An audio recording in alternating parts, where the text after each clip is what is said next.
श्रीपादराजम शरणम प्रपत्ते.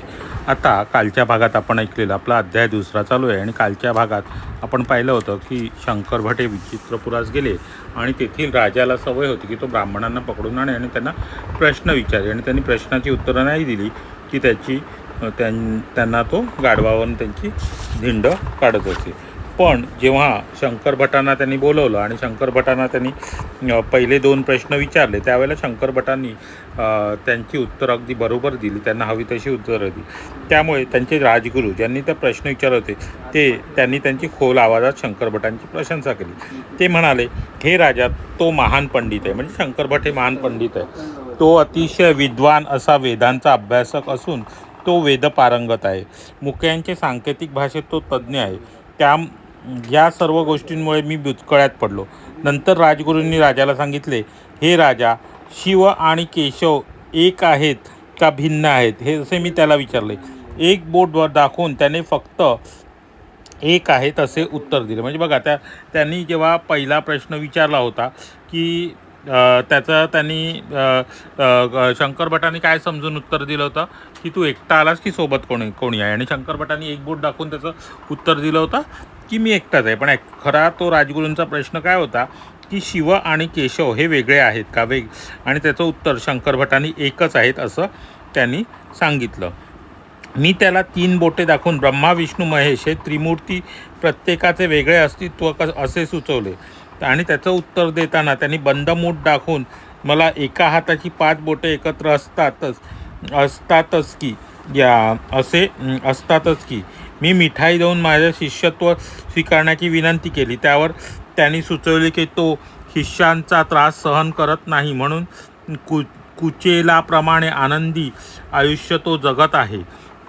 तर बघा, आता राजगुरूंच्या प्रश्नाचा प्रत्येक प्रश्नाचा दुसरा प्रश्न काय होता की ब्रह्मा विष्णू आणि महेश हे वेगवेगळे आहेत का असं त्यांनी विचारलं होतं. पण ह्यांनी मुठ्ठी बंद करून त्यांनी उत्तर दिलं होतं की ते एकच आहेत.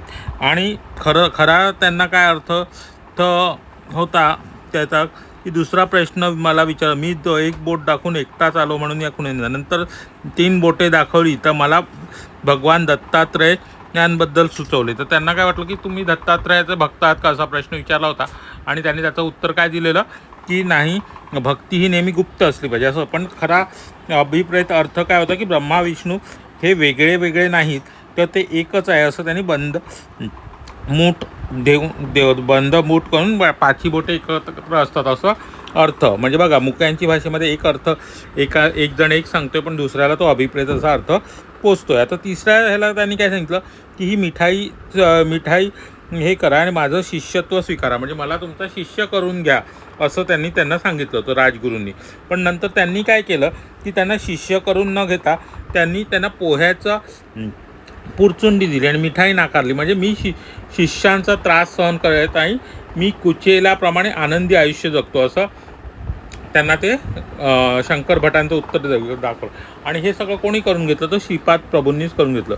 जगात मन आणि विचार समजून घेण्याची किती विविध आणि अगाध पद्धती आहेत त्याचे शंकर भटांना नंतर नवल वाटलं. त्यानंतर तिसरी व शेवटची परीक्षा राजगुरू रुद्र चमकामधील मंत्र वाचत होते आणि मी त्याचे स्पष्टीकरण करावे अशी त्यांची इच्छा होती. तर राजगुरूंनी काय केलं, रुद्र चमक जे आहे त्याच्यामधली ते मंत्र वाचत होते. एकाचमे म्हणजे एकाचमे 1 म्हणजे तिसरं चमे 3 हा अंक आणि आधीचा 1 अंक यांची बेरीज 4 होते. आता एकाचमे म्हणजे काय, 1 चमे 1 असं रुद्र याच्यामध्ये एकाचा वर्ग 1 होतो आणि तिसरं चमे 3 अंक म्हणजे तिसरं चमे म्हणजे काय, एकामध्ये पुढचा 2 मिळवला. एका चमे 1 तिसरं चमे 3 हा अंक आधीच्या अंकांची बेरीज 4 येते, त्याचे वर्गमूळ 2 होते. आता बघा, एका चमे 1 आणि तिसरं चमे म्हणजे एका चमेनंतर तिसरं चमे म्हणजे एकामध्ये 3 मिळवायचे आणि त्याचा 4 म्हणजे त्याचं वर्गमूळ काय होतं 4. आता पंचचमे म्हणजे म्हणजे काय, 4मध्ये परत 5 मिळवायचे आणि 5चं वर्गमूळ काय येणार तर 4मध्ये 5 मिळालं की 9. 9चं वर्गमूळ काय येणार 3 म्हणजे 3 मिळतं असं त्यांनी पुढे. आता त्या 3मध्ये परत त्यांनी सप्तचमे म्हणजे 7 मिळवले असता आता त्या संख्येमध्ये म्हणजे 9मध्ये 7 मिळवले की किती होतात 16 आणि 16चं वर्गमूळ काय होतं 4 म्हणजे वर्ग आणि वर्गमूळाचं जे हे आहे संबंध ते त्यांनी दाखवलं. आता पुढच्या संख्येचं वर्गमूळ कसं, आता एकाचं वर्गमूळ किती 1 आहे. आता 2चं वर्गमूळ कसं काढलं आहे तर तिसरं चमे म्हणजे त्याच्यामध्ये एकामध्ये 3 म्हणजे ती पुढची विषम संख्या मिळवत जायची. म्हणजे एकामध्ये 3 मिळालं 4 येतं आणि 4चं वर्गमूळ 2 आहे. आता 4मध्ये पुढची विषम संख्या काय 3च्या पुढे 5 येते 4 आणि 5 9 मग 9चं वर्गमूळ 3 येणार. आता 3च्या 9 राहिले तर पंचचमे झालं तर सप्तचमे म्हणजे म्हणजे काय केलं तर 9मध्ये पुढची विषम संख्या म्हणजे 7 मिळवते आणि 9मध्ये 7 मिळवले की किती 16 आणि 16चं वर्गमूळ काय येणार 4 म्हणजे ज्यांना गणित हा विषय कळलेला असेल त्यांना हे पटकन कळणार आहे. 16चं वर्गमूळ 4 झाला. तर पुढची विषम संख्या काय आहे तर पुढची विषम संख्या आहे 9. मग आता 16मध्ये 9 मिळवलं की किती येतात 25 आणि 25चं वर्गमूळ कसं 5 येणार. अशा प्रकारे प्रत्येक आलेल्या वर्गामध्ये पुढचे विषम संख्या मिळवत जायची. आता 25मध्ये आपण परत किती मिळवणार तर 11. 25मध्ये 11 मिळवलं की पुढची विषम संख्या 11 येते. तर 25मध्ये 11 मिळवले की 36 होतात आणि 36चं वर्गमूळ 6 म्हणजे तर 7 आहे. तर 7 कसं तर 36मध्ये पुढची विषम संख्या काय 13. तर 36मध्ये जेव्हा आपण 13 मिळवू तेव्हा 39 होतील म्हणजे इंग्लिशमध्ये 49 आणि 49चं वर्गमूळ काय होणार म्हणजे 49चं वर्गमूळ काय 7 आहे. अशा रीतीने शंकर भटांनी मग पुढचा पूर्ण असं वर्गमूळचं पूर्ण सूत्र त्यांनी सांगितलं की मग पुढच्या ह्याच्यामध्ये काय होणार 50मध्ये त्यांनी किती मिळवले 15 मिळवले. 15 मिळवल्यावर किती होणार तर 64 होणार. 64चं वर्गमूळ 8 येणार आणि सप्तम दशचमे म्हणजे त्याच्यामध्ये 17 मिळवले. तर पुढच्या 64मध्ये 17 मिळवलं की किती होणार 81 आणि 81चं वर्गमूळ 9. अशा पद्धतीने तो चमक ह्याच्यामधला जो पूर्ण जो रुद्रचमकमधला तो श्लोक आहे त्याचा पूर्ण अर्थ त्यांनी सांगितला आणि अशा प्रकारे पुढे एक एक संख्या मिळवत जायचं. जसं की पुढची 19 आहे तर 81मध्ये 19 मिळवलं तर 100 आणि 100चं वर्गमूळ 10. अशा प्रकारे पुढच्या संख्येत पुढचा विषम आकडा आपण वर्गामध्ये पुढचा विषम आकडा मिळवला की जी संख्या येईल त्याचं वर्गमूळ हे बरोबर आधीच्या संख्या असणार म्हणजे 11 12 13 14 असं पूर्ण.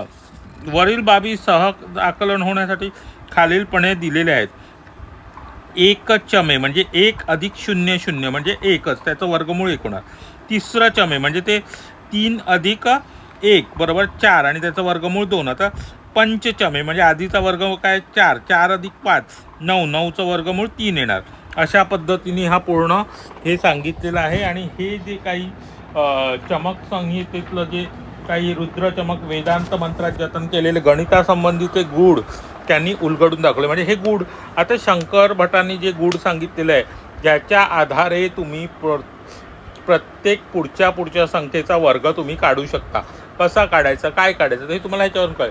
समजा 1 आहे 1मध्ये किती मिळवले 3 तो 2चा वर्ग झाला. 3 आहे 4 झाले 4मध्ये पुढची संख्या काय 5 मिळवली 9 तो कशाचा वर्ग झाला 3चा वर्ग. आता पुढे 9मध्ये पुढची संख्या काय येणार विषम संख्या 7 तर 9मध्ये 7 मिळवले म्हणजे 16 हा पुढचा म्हणजे 4चा वर्ग आहे. आता 5चा वर्ग कसा काढायचा तर 16मध्ये पुढची विषम संख्या म्हणजे 16मध्ये जर तुम्ही 9 मिळवले तर 25 हा 5चा वर्ग झाला.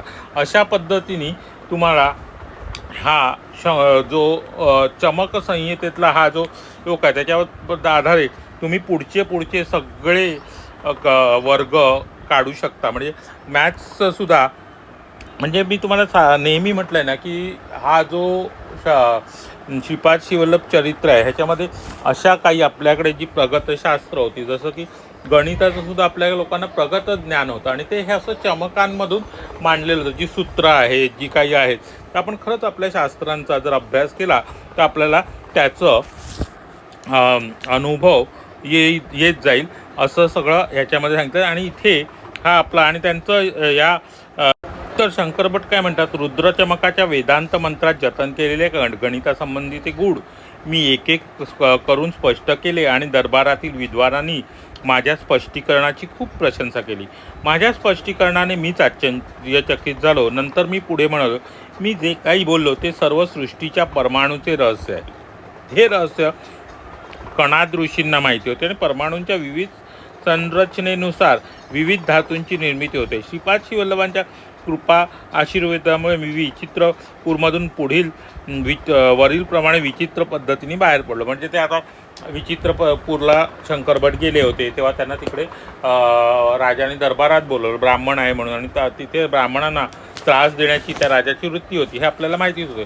तर ते त्याप्रमाणे त्यांना शंकरभटांनाही प्रश्न विचारले, पण शंकरभटांनी त्यांच्या सगळ्या प्रश्नांची अगदी अचूकपणे उत्तर दिली आणि ते अगदी त्यांनी परमाणूचे रहस्य म्हणजे सृष्टीच्या निर्मितीचे रहस्य, जे आता ज्यांनी विज्ञान शाखा घेतलेली आहे त्यांना आता हे अणू, रेणू, परमाणू त्याचं माहिती आहे. आणि आपले जे कणाद ऋषी आहेत त्यांनी हा सगळा सिद्धांत हा खूप आधीपासून मांडलेला होता आणि आपल्या कणाद संहितेमध्ये ते सगळं मांडलेलं आहे. आणि परमाणूच्या संरचनेनुसार विविध धातूंची निर्मिती होते हे सुद्धा आपल्या कणाद ऋषींनीच सांगितलं होतं.